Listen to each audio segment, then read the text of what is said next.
Asta, Neetu, Garg, Shreyansh. Good morning to everyone.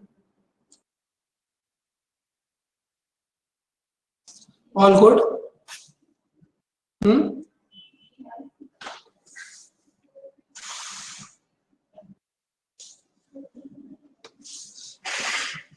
Okay. ठीक है, तो बताओ फिर क्या चल रहा है, कैसी प्रैक्टिस चल रही है? क्वेश्चन जो लास्ट क्लास में दिया था ट्राई किया, हुआ नहीं हुआ, बताओ।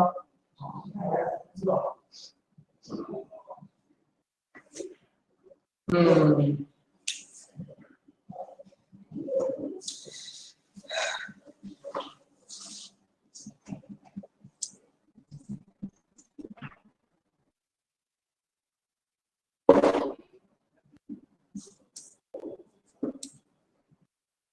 ओके, नहीं हुआ। बाकी मुझे एक चीज बताओ, जो मैंने आप लोगों को वर्कशीट दी थी पजल की, वो कितने लोगों ने सॉल्व करी है, करना स्टार्ट कर दिया है? तो स्टार्ट कर दिया है तो वहां डाउट सारे नहीं आ रहे।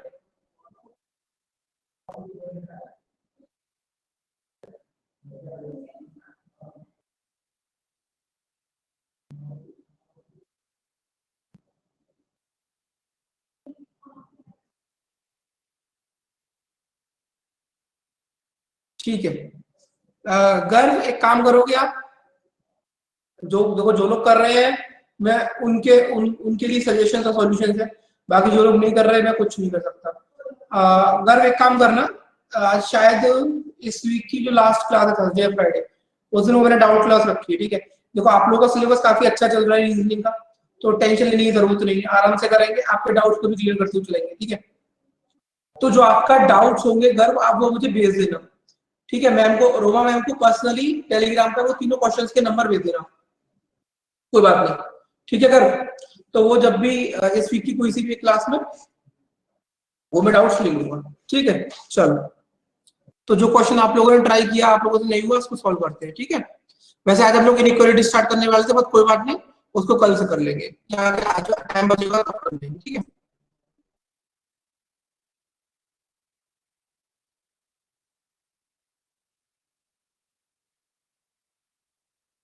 ओके। और सैटरडे वाली जो क्लास हुई थी डाटा सफिशिएंसी की, वो समझ में आई सब लोगों को?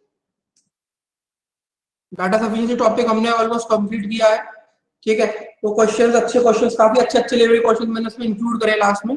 ठीक है, तो उनको प्रैक्टिस कर लेना, वर्कशीट कर लेना, मोर देन रिविजन पे।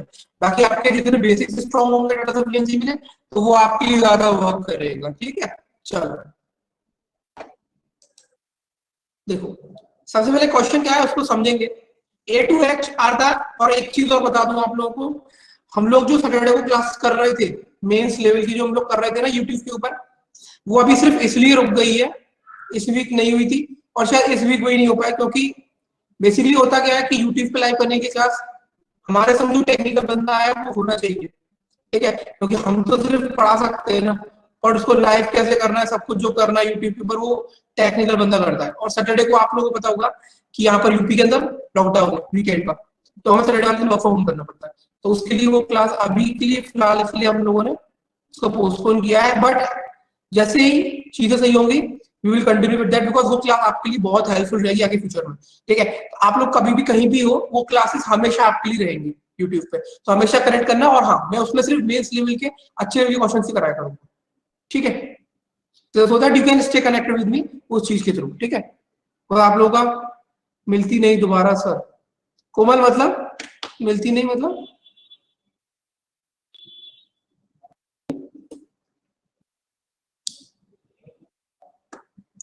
यूट्यूब पे? अरे आप देखो, मैं एक चीज बताऊं आपको, जो अभी तक हमने 2 क्लासेस करी है, ठीक है, उन दोनों क्लासेस को क्या करना, आप जाना सर्च यूट्यूब पर प्लूटो अकेडमी डालना। ठीक है, और उसके साथ प्लूटो अकेडमी के साथ ये डाल देना, प्लूटस अकेडमी मेंस लेवल, ये डालना, Plutus academy mains level sitting arrangement, क्या डालोगे? Plutus academy mains level setting arrangement. दो दो वीडियोस है हमारी अभी तक हम लोगों ने जो करे हैं, उसमें 2 क्वेश्चन करे लगभग, दोनों आपको मिल जाएंगे। ठीक है, और आगे भी करेंगे तो वो भी आपको मिल जाएगा, ठीक है। और अगर आपको कोमल नहीं मिले तो एक बार बता देना, मैं उसका जो लिंक है वो रूमा ऐप के थ्रू शेयर करा दूंगा। ओके, चलो स्टार्ट करते हैं क्वेश्चन के साथ।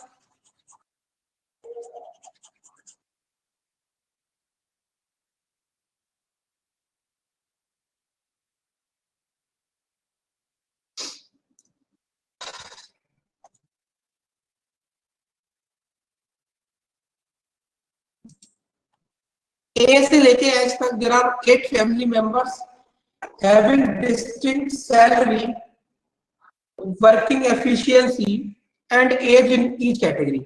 मतलब यहाँ पर कितनी सारी चीजें हैं। पहले तो आप ये देखो कि A to H are the 8 family members of 8 family members. तो यहां से समझ सकता हूँ कि ब्लड रिलेशनशिप पिक्चर में आएगा इतनी बात से।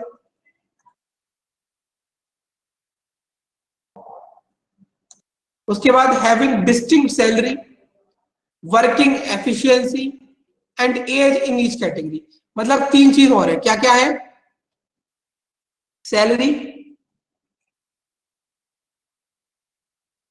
एफिशिएंसी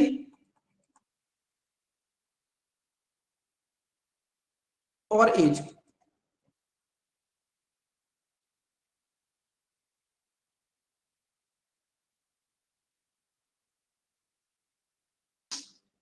ठीक है, they were ranked in each category from rank 1 to rank 8 with highest being first and lowest being 8 but not necessarily in the same order। मतलब जिसकी सैलरी सबसे ज्यादा वो नंबर 1 पे, फिर 2, फिर 3, फिर 4, फिर 5, फिर 6, फिर 7, फिर 8। और ये चीज सब जगह कैरी कर रही है। जिसकी ये सबसे ज्यादा वो ऊपर, जिसकी एफिशिएंसी सबसे ज्यादा है वो ऊपर, जिसकी एफिशिएंसी सबसे कम है वो नीचे। अब ये बताओ कितने लोगों ने ये वाली टेबल बनाई थी, कितने लोगों ने ये टेबल बनाई है स्टार्ट करने के बाद?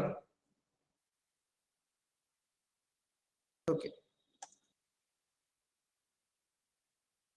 ठीक है।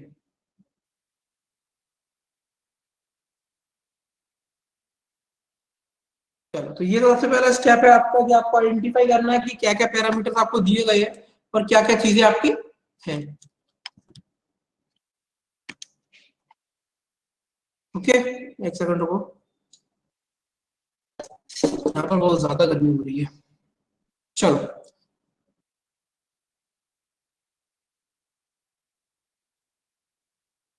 ठीक है, यहाँ से स्टार्ट करेंगे क्वेश्चन को। तो सबसे पहले देखना क्या दिया हुआ है। D who is son in law of A is wife. Basically A का भी सन इन लॉ हो जाएगा। तो ये ब्लड रिलेशनशिप है, इसको मैं अलग बनाऊंगा। D who is son in law of A is wife, मतलब ए का भी सन इन लॉ हो जाएगा इनडायरेक्टली। इनकी एक बेटी होगी ऑब्वियसली, तभी इनका ये सन इन लॉ होगा। ठीक है, ये चीजें आपको समझ में आ रही होगी, इसलिए बार बार नहीं पूछूंगा। D who is son in law of A is wife, मतलब डी की has better efficiency than B. अब यहां पर एक चीज है, आपके पास 3 चीजें हैं कंपेयर करने के लिए। एक तो आपका सैलरी है, एक आपका एज और आपका एफिशिएंसी है। ठीक है, अगर आपको कोई भी यहाँ पर डाटा दिया जाता है salary regarding, efficiency regarding, age regarding, तो अलग अलग लिखना ही बेटर होता है। ठीक है, आज था कोई प्रॉब्लम? कुछ कह रहे थे आप? ओके, यहाँ क्या दे रखा है? D who is son of A's wife has better efficiency than B. Okay, तो मतलब D has better efficiency than B. ठीक है, but D salary is immediate lesser than ई।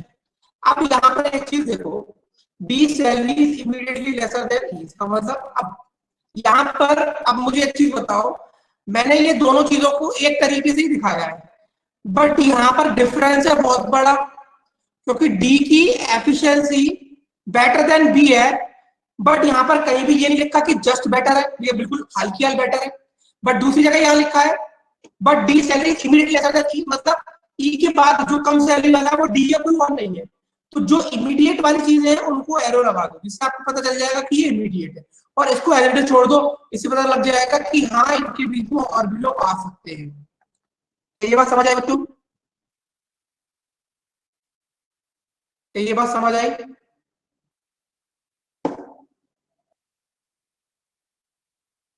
ठीक, next.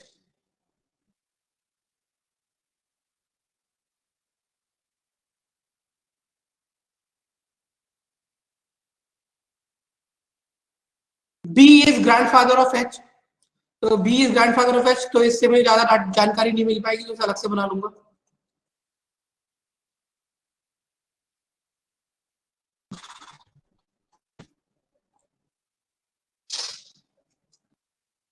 There are two mothers and two fathers in the family.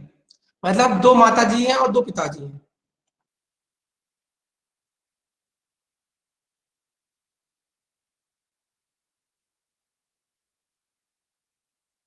And B is eldest person of the family. अब मुझे बताओ, अगर B घर में सबसे बुजुर्ग है तो बी को कहां रखूंगा? बी को यहां रख सकता हूं? यस और no? If B is the eldest member of the family, then I can place B at this position. Okay.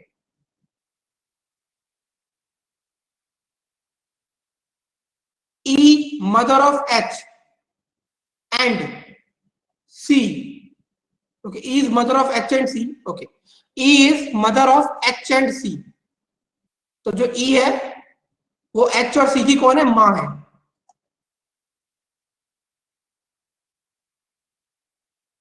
ठीक है, आगे देखते हैं।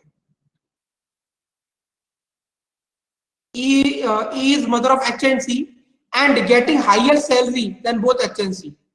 So E is getting higher salary than both H and C.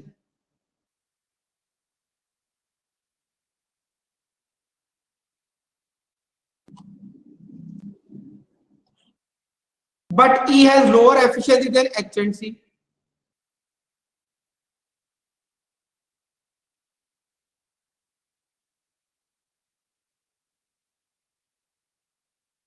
H and C, अब यहां पर एक चीज देखो क्या लिखा है, H and C who is unmarried। इसका मतलब कौन अनमैरिड है? C अनमैरिड है। यहां पर आप इसको लिख सकते हो कि C इज अनमैरिड। ठीक, क्लियर है यहां तक चीजें? ये वाला स्टेटमेंट एक बार फिर से पढ़ देता हूं। E is the mother of H and C। ठीक है, उसके बाद and getting higher salary than both H and C, तो वो यहां पर लिख दिया H and C, but E has lower efficiency than H and C who is unmarried। ठीक है, ओके आगे। No female has better efficiency than B. इसका मतलब क्या है? No female has better efficiency than B. तो मैं ये बोल सकता हूं कि बी जो एक मेल मेंबर है उसकी एफिशिएंसी सारी फीमेल से ज्यादा है। Right? Is this the correct way to write it down?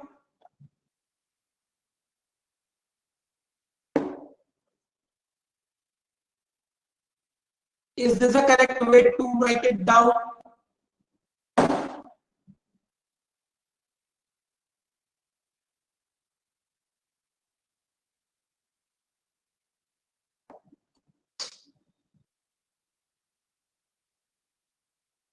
D is immediately below to E in age category.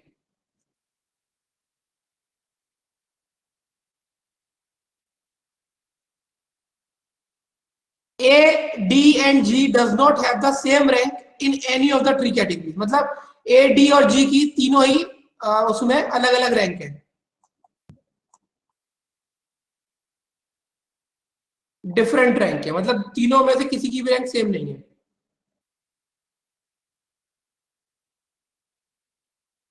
इस लाइन का मतलब क्या है? A D and G does not have the same rank in any of D. इसका मतलब कि अगर ए की सैलरी एक नंबर पे है तो ना कि ए की एफिशिएंसी सबसे ज्यादा होगी, ना तो ए की एज कैटेगरी ज्यादा होगी। इस लाइन का ये मतलब। B has same rank in any other two categories. तो बी की जो रैंक है वो किसी दो में सेम है।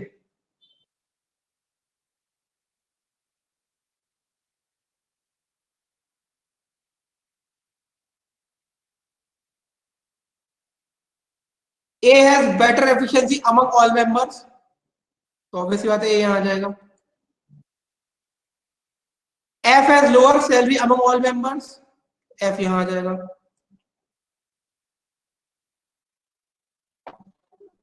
C is one rank below, rank in both in salary and age category that she got in efficiency category। इसका मतलब क्या है, C के बारे में इन्होंने क्या दे रखा है, ध्यान से सुनना। C is one rank below rank in both in salary and age category that she got in efficiency category। मतलब C की जो रैंक है एफिशिएंसी में, उससे एक कम C की रैंक एज में और सैलरी में है। क्या ये वाली बात समझ में आई? C is one ranked below rank in both in salary and age category that she got in efficiency category। अब यहाँ पर she यूज करा गया है, इसका मतलब C कौन है? C कौन है? she है, मतलब C आपका फीमेल पर्सन है, C आपका she है। C is the elder daughter of A।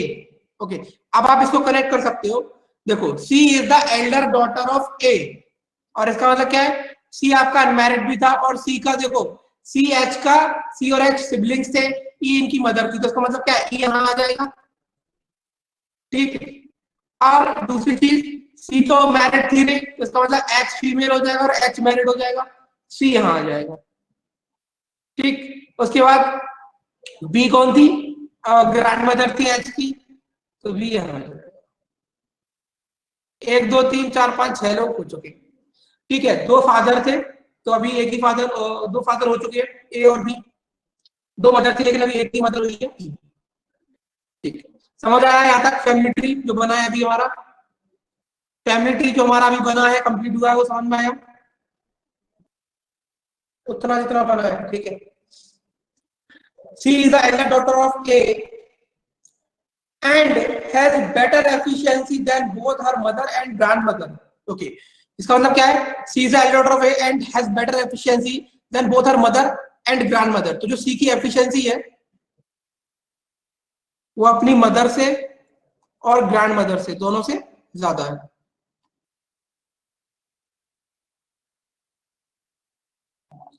But she is younger than both G and B।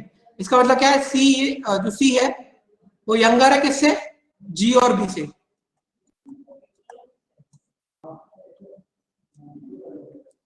G is female member and she ranked second from bottom in efficiency category। वापस से पढ़ेंगे, G एक female सदस्य है and she rank second from bottom in efficiency category, तो G यहां आ जाएगा। Okay, और G कौन है, फीमेल है।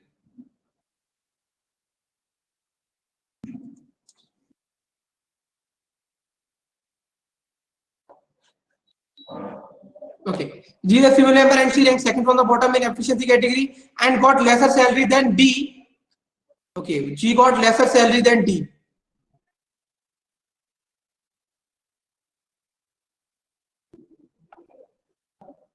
But immediately younger than B, इसका मतलब यहां आ जाएगा।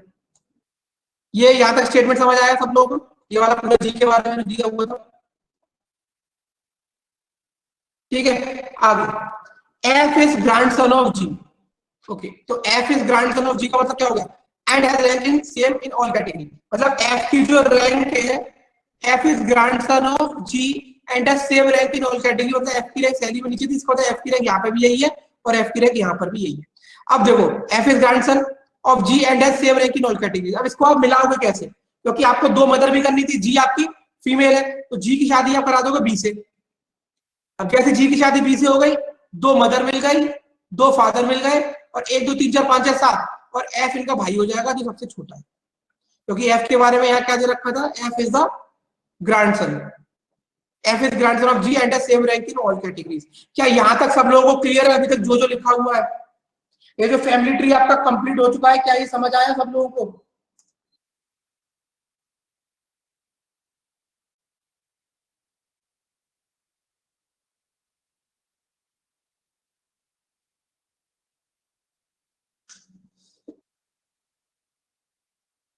चलो आगे चर्चा करते हैं।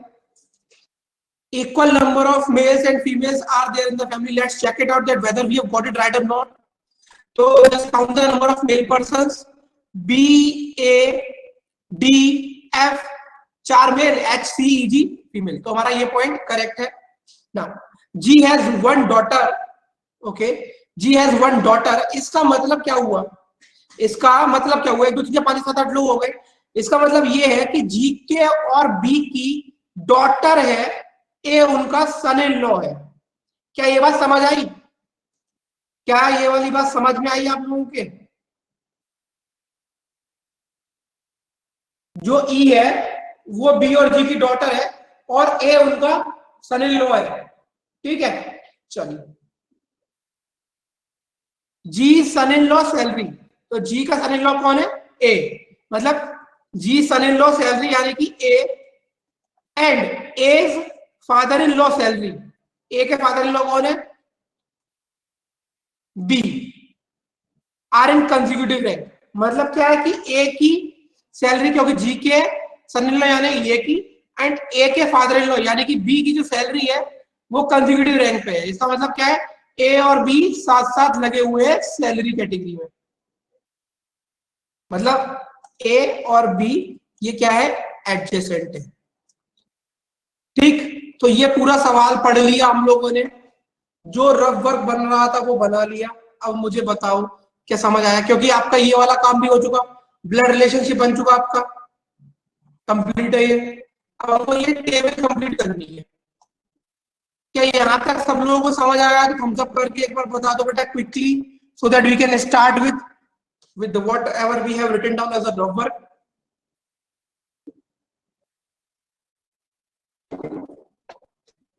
चलो स्टार्ट करते हैं। सबसे पहले आप एक चीज देखो, आपको एफिशिएंसी कैटेगरी में सबसे ज्यादा डाटा दिखाई दे रहा होगा, है ना। और यहाँ पर क्या लिखा है कि बी जो है एक मेल पर्सन है, उसकी एफिशिएंसी सारी फीमेलों से ज्यादा है। तो यहाँ पे फीमेल कौन कौन है देखो, जी, ई, सी और एच। यानी कि बी की जो रैंक है वो जी सी ई और जी ई सी एच से ज्यादा होगी। अब यहाँ पर एक चीज देखो, जी ऑलरेडी प्लेस्ड है, मतलब मुझे यहाँ पर 3 जगह और खाली रखनी पड़ेंगी। अगर मिनिमम मिनिमम 3 जगह, 1 2 3, यानी कि मैं बी को या तो यहां रख सकता हूं या फिर मैं बी को यहां रख सकता हूं। क्या ये पॉइंट समझ आया?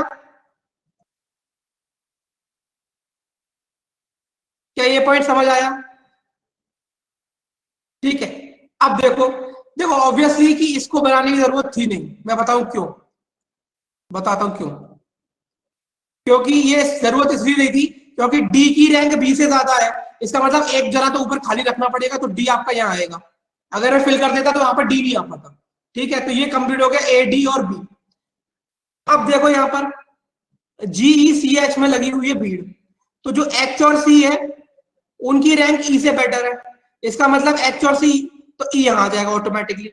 अब बात आती है या तो एच यहाँ आएगा या सी यहाँ आएगा, या एच यहाँ आएगा या सी यहाँ आएगा।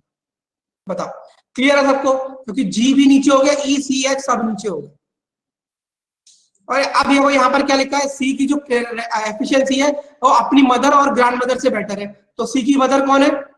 ई, और इनकी ग्रैंड मदर कौन है? जी। मतलब सी की जो रैंक है वो ई और जी से बेटर है, तो कोई दिक्कत ही नहीं है। सी की रैंक ई और जी से बेटर है, ये वाला पॉइंट हमने क्लियर कर लिया। बी की रैंक सारे फीमेल से ज्यादा, ये क्लियर कर लिया। एच और सी से ज्यादा, ये क्लियर कर लिया। अब मुझे बताओ क्या ये पॉइंट समझ आया सब लोगों को? अभी यहाँ पर अगर आप चाहो तो इसको स्प्लिट कर सकते हो दो उसमें, ठीक है। यहाँ पे रख लो एच को एक बार, यहाँ पे रख लो सी को, यहाँ पे रख लो सी को, यहाँ पे रख लो एच को। अब मुझे बताओ एफिशिएंसी कैटेगरी में जो आपको 2 कंडीशन दिखाई दे रही है, क्लियर है या नहीं? क्लियर है या नहीं?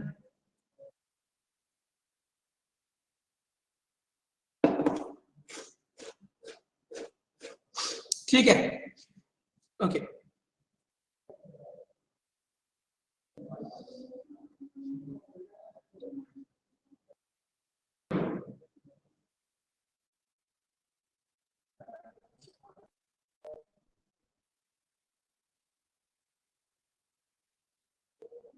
ओके, अब आप देखो यहाँ पर इस वाले पॉइंट को देखो, सी की जो एफिशिएंसी में जो रैंक है, मान के चलता हूं ये मेरी पहली कंडीशन है, ये मेरी दूसरी कंडीशन है।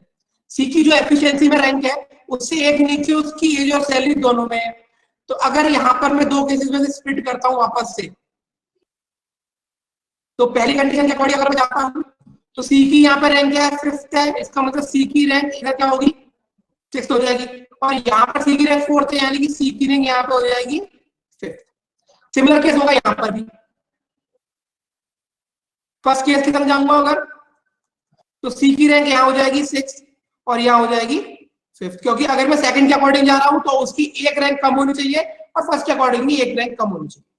ठीक है, अब आगे बढ़ते हैं, हम पहले एज में देखते हैं क्योंकि एज में चीजें हमारे पास ज्यादा है। ठीक है, देखो यहाँ क्या दे रखा है, ई की रैंक डी से ज्यादा, मतलब ये दोनों कंज्यूटिव हो गए, और जी बी की रैंक सी से ज्यादा है, तो जी और बी की रैंक सी से ज्यादा है, वो तो कोई दिक्कत ही नहीं, दोनों जगह सेम है। ठीक, अब यहाँ पर बात आती है कि या तो मैं ई और डी को कहां प्लेस करता हूँ। देखो यहाँ पर, क्योंकि एक चीज मुझे ये भी दे रखी है कि डी की रैंक तीनों में अलग अलग है, डिफरेंट रैंक है, और बी की रैंक सेम है यानी टू है। अब यहाँ पर एक चीज बहुत क्लियर है, क्या क्लियर है, कि बी की रैंक किसी भी दो में सेम है। तो देखो बी को मैं कहां प्लेस कर सकता हूं, या तो पहली रैंक पे या तो तीसरी रैंक पे।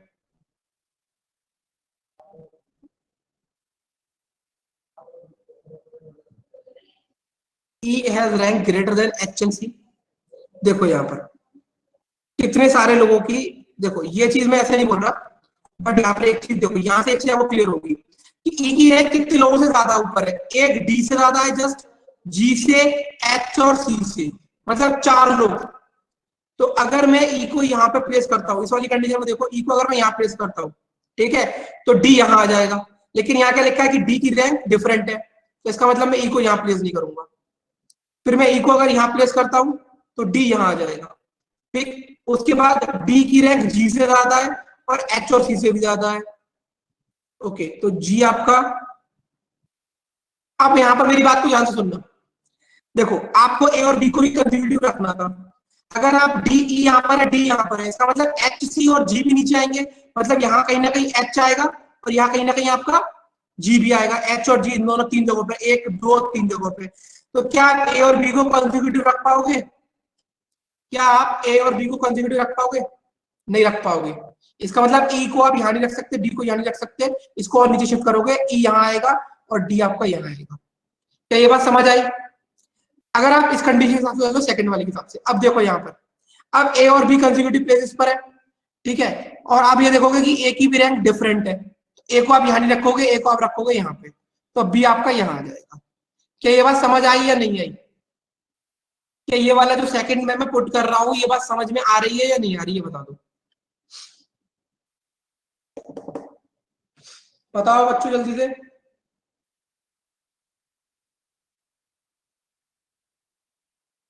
ठीक है, अब देखो यहाँ पर, अब क्या बात आती है, अब मेरे को इसको इसके नीचे पुट करना है जी को और सी को, ठीक, सॉरी सी पुट हो गया, एच को और सी को पुट करना है, एच और जी को। ठीक, तो यहाँ पर देखो जी की रैंक भी सेम नहीं है, तो अगर मैं जी को कहाँ पे, जी को मैं दोनों कंडीशन के हिसाब से यहाँ प्लेस नहीं कर सकता, जी को यहाँ करूंगा और एच को यहाँ करूंगा। तो अगर आप सेकंड वाले को देखोगे तो ए डी और जी की रैंक यहाँ पर फर्स्ट है, ठीक है, यहाँ पर सबके हिसाब से अलग है, तो इसके हिसाब से तो ये चीज पूरी हो गई।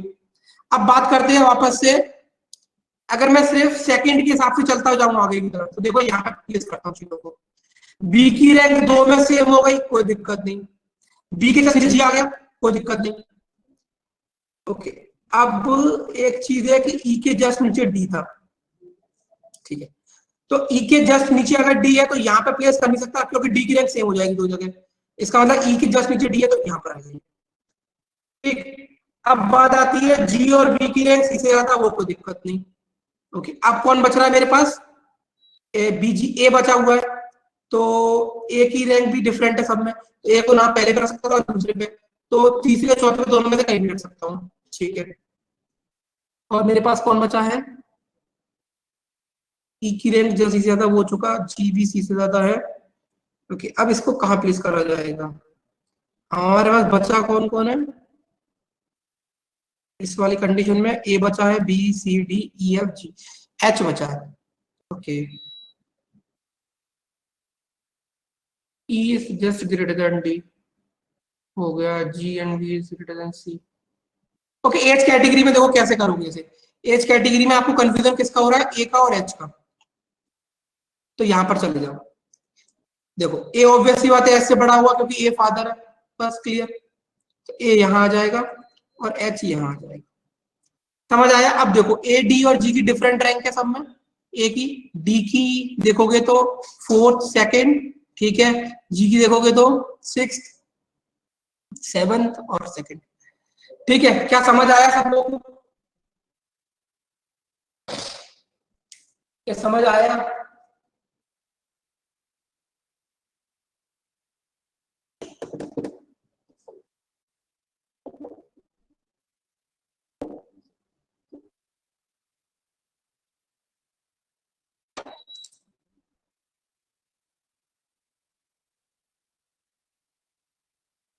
ठीक है, अब एक बार स्कोर चेक कर लेते हैं। सर ये क्वेश्चन आया एग्जाम में तो क्या करेंगे, आया मतलब ये तो 100% आएगा श्रेयांश, 100% आएगा, आएगा क्यों क्यों, मतलब ये क्वेश्चन मार्क कैसे लगा सकते हो? 100%, एक सवाल नहीं, कम से कम 2-3 क्वेश्चन ऐसे आएंगे। मेंस का पेपर दोगे तो आपको पता चलेगी मेंस का पेपर ऐसे ही आता है, ठीक है, आएगा नहीं, 100% आते हैं ऐसे क्वेश्चन।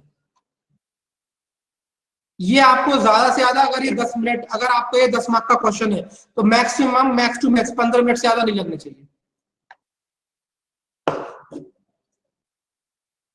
ठीक है। तो अभी तो ये आपका जो पार्ट था ये क्लियर था। अब इसमें एक चीज ये देखो कि अगर मैं इस वाली कंडीशन के हिसाब से आता तो चीजें बनती या नहीं बनती, ठीक है।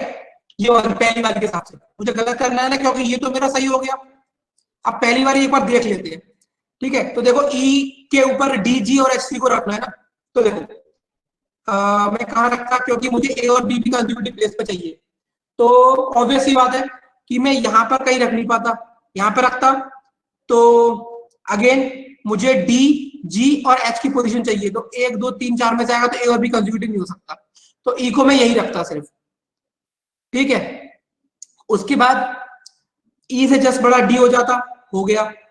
उसके बाद एच और C, E is greater than H और सी और D is greater than G, ठीक है, वो हो जाता और आपका ए और बी यहाँ पर प्लेस हो जाता, क्योंकि यहाँ पर ए की रैंक भी डिफरेंट है, तो यही वाली कंडीशन, ठीक है। अब आप इसके हिसाब से जाते हैं फर्स्ट वाले के हिसाब से, ठीक है। अब आपको ये भी देखना है आपके पास कौन कौन है, जी बचा हुआ है एक तो, और किसी प्लेस करना है एच, ठीक है। अब देखो जी को अभी आप प्लेस कर नहीं सकते, तो पहले के हिसाब से देखना, तो जी यहाँ आता और फिर एच यहाँ आता, ठीक है। जी की रैंक दोनों में डिफरेंट है, अब इसको प्लेस करते हैं बी और जी के साथ हिसाब से, देखो G B greater than C है, ठीक है, E is just greater than D, तो E is just greater than D, तो अगेन मैं अगर इसके हिसाब से जाता तो मुझे डी की रैंक भी डिफरेंट रखनी, तो ई को यहां नहीं रख सकता था, फिर मैं रखता ई को यहां पर, ई is just greater than D, ठीक है, ओके, क्योंकि और तो कुछ कंडीशन बनती नहीं मेरी, इसके अलावा ई is just greater than D ये बनती,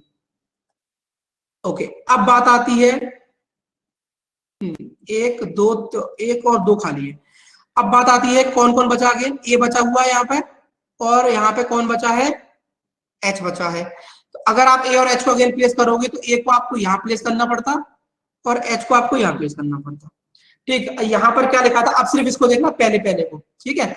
इसमें क्या लिखा था कि ए डी और जी की डिफरेंट रैंक होनी चाहिए, तो ए की रैंक यहाँ पर तो आप देखोगे तो डिफरेंट है, थर्ड है, फर्स्ट है और सेकंड है।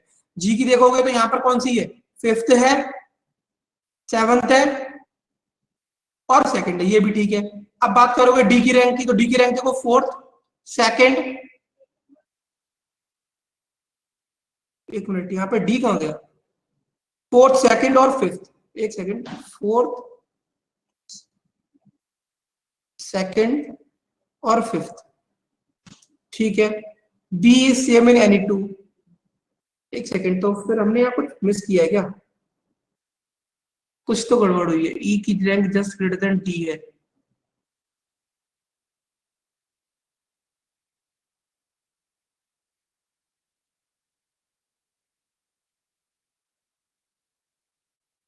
बी जी ए ई डी सी एच,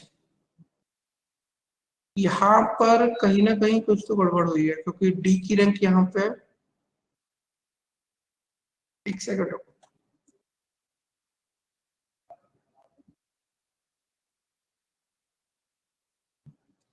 यहाँ पर इस कंडीशन में किसी को समझ में आ रहा है कहां पर मिस्टेक हुई है किसी को? क्योंकि हमारा सेकंड वाला केस सही है, तो फर्स्ट वाला गलत होना चाहिए, राइट? तो देखेंगे यहाँ पर एक बार ई के जस्ट ऊपर डी है, तो मुझे इसके लिए यहाँ पर ही रखना पड़ेगा इसे, ई और डी। उसके बाद डी इज ग्रेटर देन जी, तो जी को मुझे अलग रखना है, तो जी को सेवन पर प्लेस नहीं कर सकता, जी को यहाँ प्लेस करूंगा। ठीक, उसके बाद E is greater than H and C, तो एच यहाँ आ जाएगा। ए और बी की एडजेसेंट है, तो बी को मुझे यहाँ प्लेस करना पड़ेगा, क्योंकि ए को मैं नहीं कर सकता। बी सेम एन टू, तो B same in any two हो गया, इसमें एज में और सैलरी में हो गया, बी डिफरेंट है। ए की रैंक डिफरेंट हो गई, कुछ तो गड़बड़ है इसमें, बी ए ई डी सी, कहीं तो कुछ गड़बड़ हो रही है, क्योंकि यहाँ पर सी और जी के अलावा से कुछ नहीं होना चाहिए क्या? G E is greater than H and C. इसको आइडेंटिफाई हो रहा है कि पहले वाले में क्या केस कट सकता है, इसी को भी यहाँ पे, क्योंकि ये वाला हमारा करेक्ट है।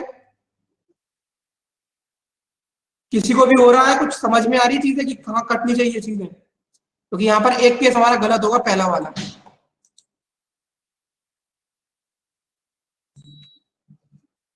कोई पॉइंट तो कहीं ना कहीं मिस हुआ है। A D G is different rank, B is same N to.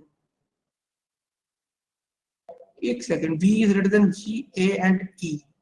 Okay, एक सेकंड देखते हैं। ये हुआ, बी जी ऐसे आ गया, E is just greater than D, तो मैं अगर यहाँ प्लेस करूंगा इसको, तो ई और डी की रैंक हो जाएगी, डी की रैंक हो जाएगी सेम। यहाँ प्लेस करूंगा तो यहाँ आ जाएगा। इसके बाद आई हैव गॉट डी की rank different, fourth, second and fifth, A की रैंक ई डी हो गया।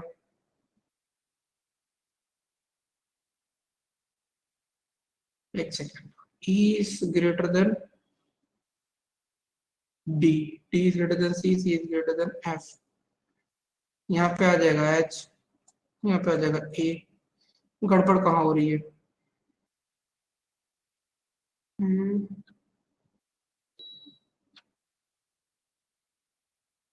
किसी को समझ में आ रहा है कहाँ मिस्टेक हो रही है?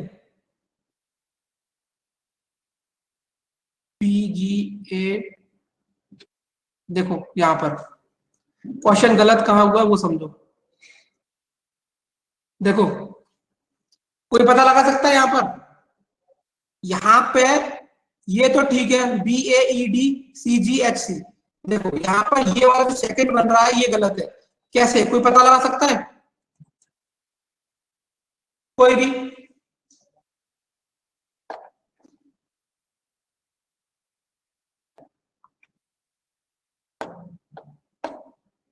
यहाँ पर देखो भाई, फैमिली ट्री में देखो, फैमिली ट्री में देखो और बताओ कौन सा केस कट रहा है।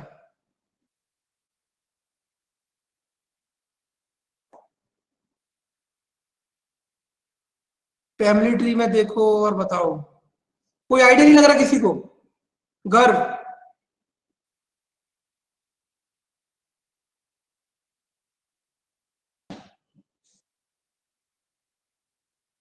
अरे कुछ तो बोलो, बोलो। वही चीज बोल रहा हूँ। यहाँ पर अगर आप सेकंड वाले में देख रहे हो तो सी ई से बड़ा है, इसका मतलब क्या हो गया कि सी अपनी मदर से बड़ा है। हाँ, तो ये वाला केस कैंसिल हो रहा है। समझ आया नहीं आया?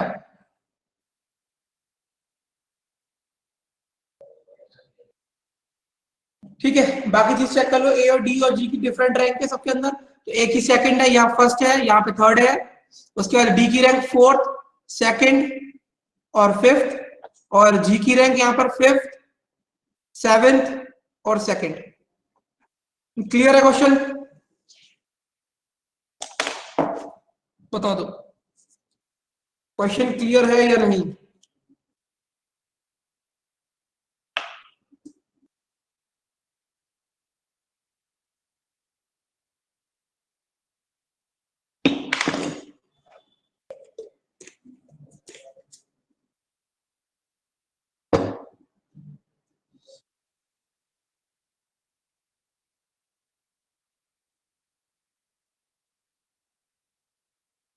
आज तो आपको समझ में नहीं आया?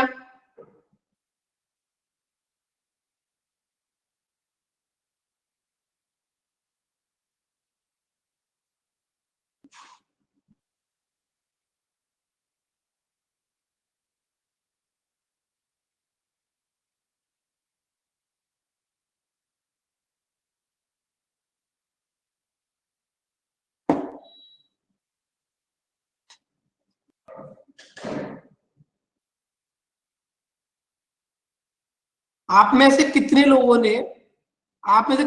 ने आज तक कभी ये चीज सर्च करके देखी है कि बैंकिंग में मेंस की कट ऑफ एनालिसिस करी? किसी ने, आप में से किसी ने बैंकिंग की मेंस की कट ऑफ जनरल की किसी ने एनालिसिस करी है आज तक? किसी ने भी?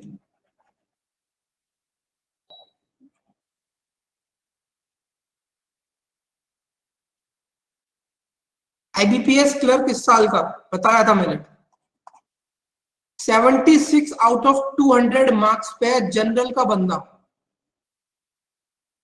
क्लर्क बन गया। आईबीपीएस पीओ 250 में से 89 मार्क्स पे पीओ बन गया। एसबीआई पीओ 250 में से 94 पे पीओ बन गया। इसमें से कहीं भी 40% भी है कट ऑफ ओवरऑल की? इसमें से कहीं भी 40% है कट ऑफ ओवरऑल की? किसी में भी? किसी में भी 40% है? 50% की तो बात छोड़ो, कहीं भी 50 पर, कहीं भी 40% है?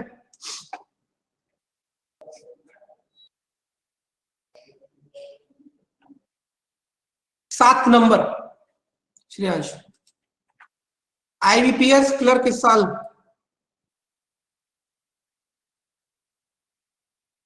7 नंबर जनरली कट ऑफ गई थी 60 में से। डरने घबराने की जरूरत नहीं है। मैं अगर आपको इस तरीके के क्वेश्चंस नहीं कराऊंगा तो भी मेरी गलती, क्योंकि मैं आपको इसको इंट्रोड्यूस नहीं करा रहा। अब आप लोग डर घबरा रहे हो, अगर आप इस क्वेश्चन को समझो, इस 10 मार्क्स के क्वेश्चन को आप 20 मिनट में भी कर लेते हो, अगर बाकी 40 मिनट में 10 मार्क्स और ले आओ, मान के चलता हूं, और क्योंकि 20 मार्क्स के क्वेश्चन तो आपके ऐसे आते हैं कि आप उन्हें 1-1 मिनट में कर सकते हो। अगर इस 40 मिनट में आप 15 नंबर और ले आए तो 25 marks out of 60 number mains में, क्या लग रहे हैं आपको कैसे होंगे? 25 मार्क्स आउट ऑफ 60 नंबर क्या लग रहे कैसे होंगे? रियलिटी जानो बेटा, ठीक है?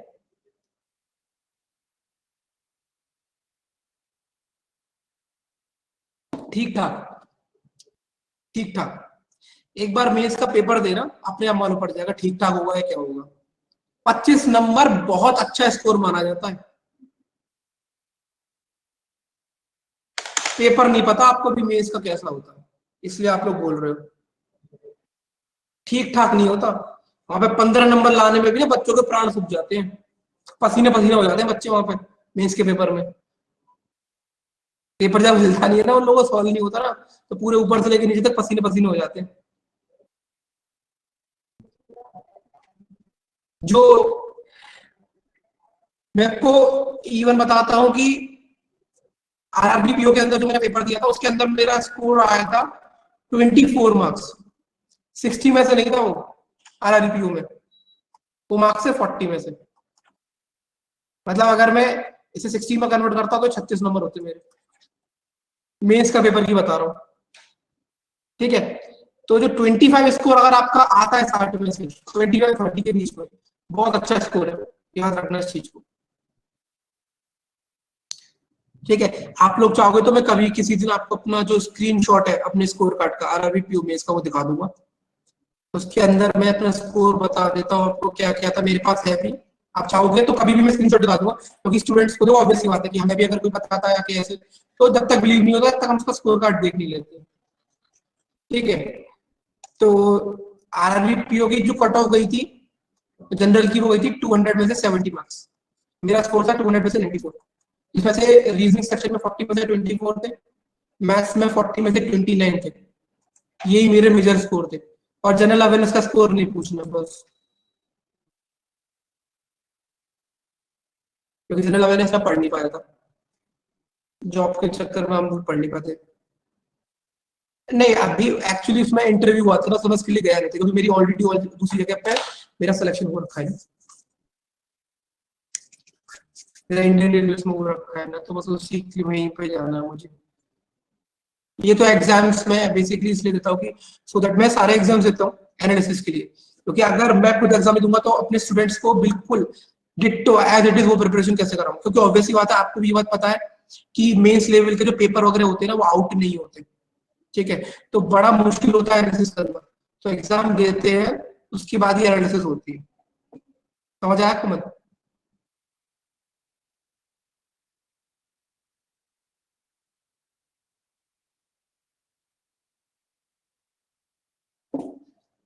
ठीक है। तो इसलिए मैं आपसे रिपीटेडली एक ही बात बोलता हूँ, आप लोग इस चीज को अपने कभी ईगो पर मत लेना कि हम लोगों ने रीजनिंग इतने अच्छे से पढ़ा, मैथ इतने अच्छे से पढ़ा क्योंकि हमारा स्कोर इतना अच्छा नहीं आएगा। मेंस में वो आपको इतना हेल्प सपोर्ट करता नहीं जितना जनरल अवेयरनेस करता। आप ये समझो, मेरा कट ऑफ से इतने ज्यादा मार्क्स ज्यादा थे, 94, मतलब कितने मार्क्स ज्यादा थे मेरे? 24 नंबर ज्यादा, आराम से सिलेक्शन होता। यहाँ पर मेरे 40 में थे, पता जीएस में कितना स्कोर था? कोई भी अंदाजा लगा के।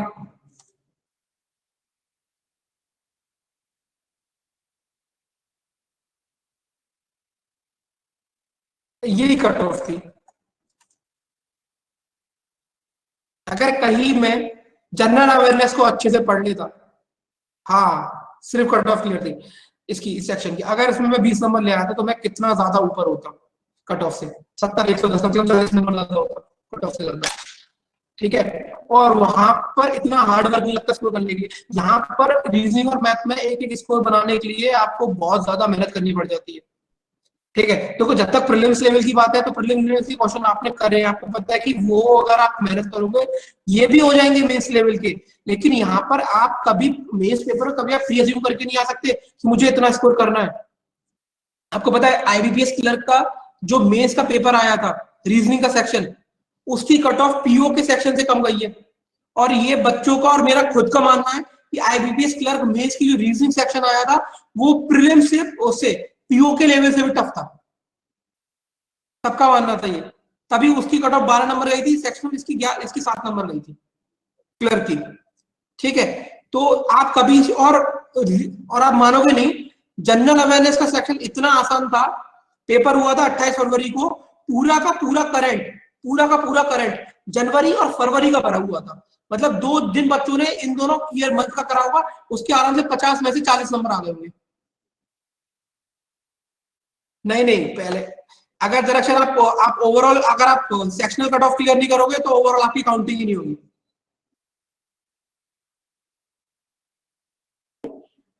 वो अभी आप मत सोचो, 45 क्वेश्चन होते हैं 60 मार्क्स के, वो अलग अलग उसका वेटेज होता है, ठीक है। कोई क्वेश्चन 2 मार्क का होता है, कोई क्वेश्चन 1 मार्क का। जैसे मैंने पजल कराया है आपको, ये पजल आता है अगर आपका तो ये 10 मार्क का होता है, 5 क्वेश्चन 10 मार्क के, ठीक है। तो सब क्वेश्चन का वेटेज अलग अलग होता है उनकी डिफिकल्टी लेवल के हिसाब से, ठीक है। तो वो चीज कह रहा हूँ, इसके लिए जनरल अवेयरनेस का पार्ट बहुत बहुत बहुत बहुत ज्यादा इंपॉर्टेंट है। और इंग्लिश पे भी थोड़ा सा आप लोग फोकस रखो, क्योंकि यहाँ इन दोनों पार्ट में क्या होता है कि आपको स्कोर करने के लिए ज्यादा स्ट्रगल नहीं करना पड़ता, लेकिन मैथ और रीजनिंग में आपको बहुत स्पीड से करनी पड़ती चीजें और कभी कभी वो भी दिक्कत कर जाती है, ठीक है। तो अगर इन केस पेपर बहुत डिफिकल्ट आता तो आप सबके लिए डिफिकल्ट होगा, तो वहां पर आपका जो आपको जो सिलेक्शन दिलाएगा वो जीएस पार्ट और इंग्लिश का पार्ट दिलाएगा, ठीक है। तो उसको भी इक्वली इंपॉर्टेंस दो बेटा, ठीक है। बस यही बात मेरा कहने का मतलब था। समझ आया सब लोगों को?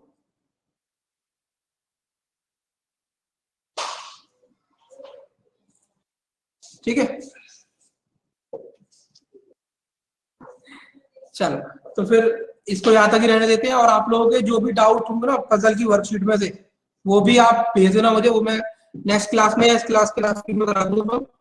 और हम लोग फिर कल से इनइक्वालिटी स्टार्ट कर लेंगे, ठीक है। ओके, कोई डाउट किसी को अभी तक यहाँ पे?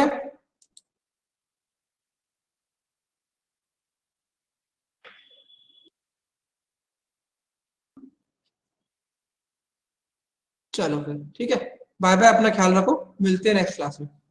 इनइक्वालिटी करेंगे और उसके आपके अगर कोई डाउट्स हो पहले से भी तो वो आप पूछ लेना, क्योंकि वो सर आपको करा चुके हैं एक बार टॉपिक, लेकिन वो काफी सारे लोगों को क्लियर नहीं है, तो इसलिए वो टॉपिक में फिर से रिपीट कर दे रहा हूँ पूरा, ठीक है। तो अगर पहले से भी कोई डाउट हो तो वो भी ले आना, और बाकी थ्योरी से स्टार्ट करेंगे उस टॉपिक को, ठीक है। चलो, बाय बाय।